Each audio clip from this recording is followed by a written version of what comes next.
13 months have passed since the final episode of The Last Kingdom, and Netflix has graced us with a feature-length movie to tie up the story of Uhtred of Bebbanburg. And thank the gods, it's actually pretty good. In this video, we'll be taking a look at Seven Kings Must Die, its real history, and the fate of many of its characters. And if you need a refresher as to what happened in Season 5, I've left a link to my recap video in the description below. If Destiny has led you this far, hit that like and subscribe button because I cover tons of historical shows. The events of Seven Kings Must Die begin around the death of King Edward in 924 AD.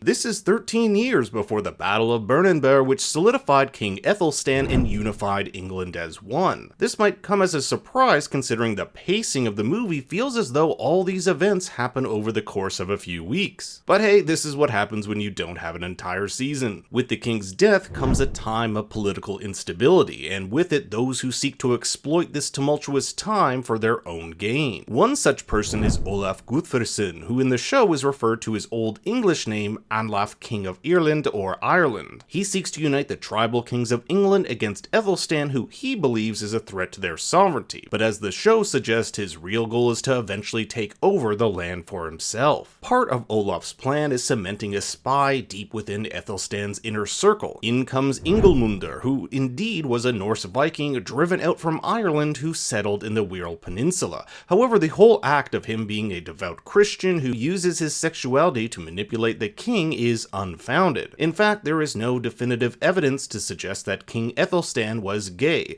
only that there is a lack of documented marriages or offspring. So the writers here are definitely taking some artistic liberties by grounding Ethelstan's desire to unite England and Christendom in his fear that he'll go to hell for being gay. As Ingolmundr tells him, "Every sin can be weighed against an act of faith." If Ethelstan unites England, this act of faith, according to Ingolmundr, will negate his act of sin. But standing in Ethelstan's way is Uhtred of Bebbanburg, who at the end of Season 5 ruled the Kingdom of Northumbria, acting as a sort of buffer between King Edward in the south and King Constantine of Scotland in the north. Uhtred was promised that he would give up the land as soon as Ethelstan proved himself to be the rightful king, and so far Ethelstan has not proven that. In fact, he kills his own half-brother Aelfweird for fear that he would make claim to the throne. In reality, Aelfweird's cause of death is unknown. He died only 16 days after King Edward's death, which is rather suspicious, with some historians even suggesting that he was poisoned. So that big scene where Ethelstan stabs and kills his own brother probably didn't happen. But what that scene did do was prove to Uhtred that Ethelstan is not the rightful king, or at least not yet. So Uhtred doesn't bend the knee, or at least not until Ethelstan is crowned, and to make matters worse, Uhtred doesn't even show up to his coronation,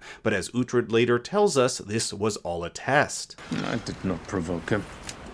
I'm simply giving him time to prove he's not a tyrant. Uhtred doesn't feel comfortable handing over his kingdom to a man who may wind up a tyrant. And a tyrant he becomes. Manipulated by Ingolmundr, he tears down pagan relics, banishes Uhtred, and forcibly takes his land. Thankfully, Uhtred is picked up by Olaf's men, or should I say women, and brought to the Shetland Islands where a gathering of kings occurs. This is where the prophecy of the Seven Kings comes into play. Early on, Ingrid, wife of Finan, exclaims that she's been experiencing prophetic dreams. In them, she claims that if a unified England is ever to happen, that, quote, seven kings must die and the woman you love. So let's take a look at who those seven kings are and this mystery woman. On one side, we have King Ethelstan of Wessex, Mercia, and East Anglia, who will later piss off the 6 other kings of Scotland, Strathclyde, Wales, Orkney, Shetland, and Man. Now, there are other kings in this story, however, the prophecy does not state specifically which kinds must die. So when Uhtred is brought before Olaf and the other kings as King of Northumbria in exile, he realizes that this prophecy is looking more and more like a reality. But there's also another part to the prophecy, a woman you love who also dies. It's actually not a reference to who Uhtred loves, but rather his friend Finan, and this woman is the prophecy maker herself, his wife Ingrid. She'll later die after being entombed, which may have been an apt punishment considering Christ's body was held in a tomb prior to his resurrection. But unbeknownst to us, Uhtred finds that Ingolmundr is a secret spy for Olaf, and thus he he travels back to Ethelstan under the guise of bending the knee,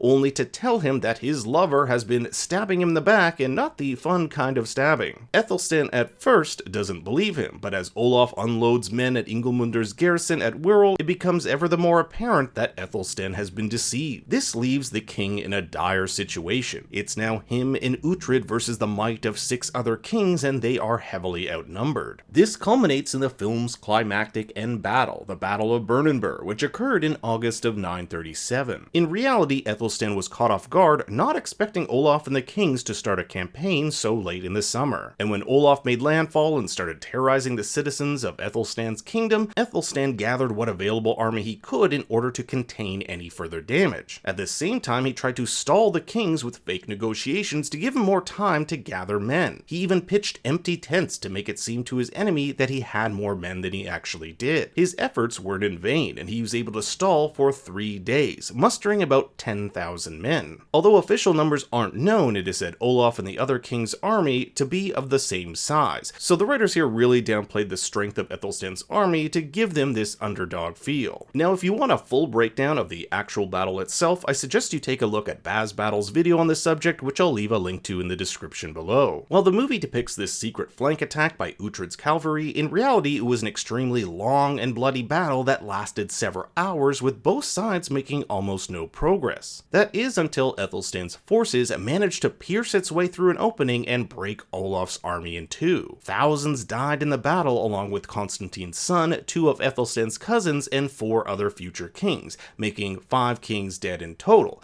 Technically it's princes, but the show plays fast and loose with the prophecy since these princes will eventually become kings. So Ethelstan is victorious and gets his sweet revenge on Ingolmundr. But all is not well. During the battle, Uhtred was severely wounded. We see him clutching his sword, Serpent's Breath, which he had forged all the way back in Season 1, Episode 2. The Amber Orb here is of significant personal value to Uhtred as it was gifted to him by his father. It's only fitting then that Uhtred dies defending his people just like his father did. Well, that's the question, isn't it? Did Uhtred die? As Ethelstan, Edmund, Osberh, Pyrlig, and Idgifu pray for his health, he emerges from his chambers. Through defying the king, Uhtred actually saved him, and thus the hope for England. Uhtred now sees that Ethelstan has proved himself to be the rightful king and will swear Northumbria to him. Thus, England was formed. But this still leaves the question of the prophecy. 7 kings were to die, but only 5 died in the battle. Who are the other 2? Uhtred surmises that one of them must be King Edward, for a unified England could only come after his death. Then who is the last king? You could argue that it's Ethelstan, as Uhtred makes him vow never to marry or have heirs, thus he has no child to pass his kinship to. But I think this oath is more so to line up with history, as indeed Ethelstan never married or had children, and his younger brother Edmund would become the next king of England. Therefore, I believe Uhtred is the final king who dies. It lines up better with the prophecy since his death coincides with the end of his rule of Northumbria. Remember that the other kings at the Isle of Man did refer to him as the King of Northumbria. Plus, Uhtred even says that he doesn't care about being remembered by history,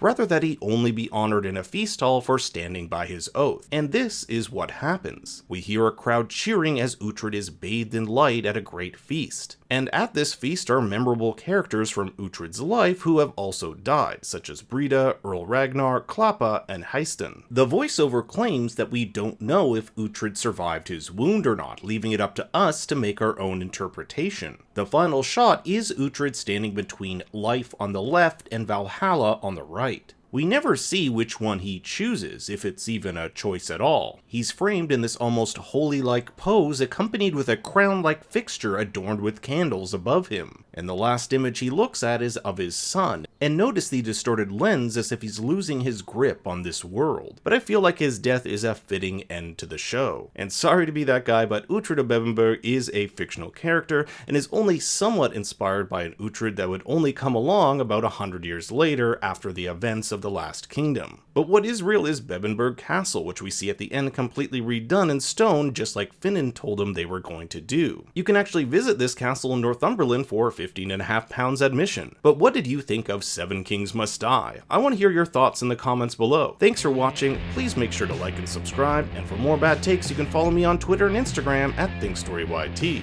Until next time, remember, Long live the king! Long live the king.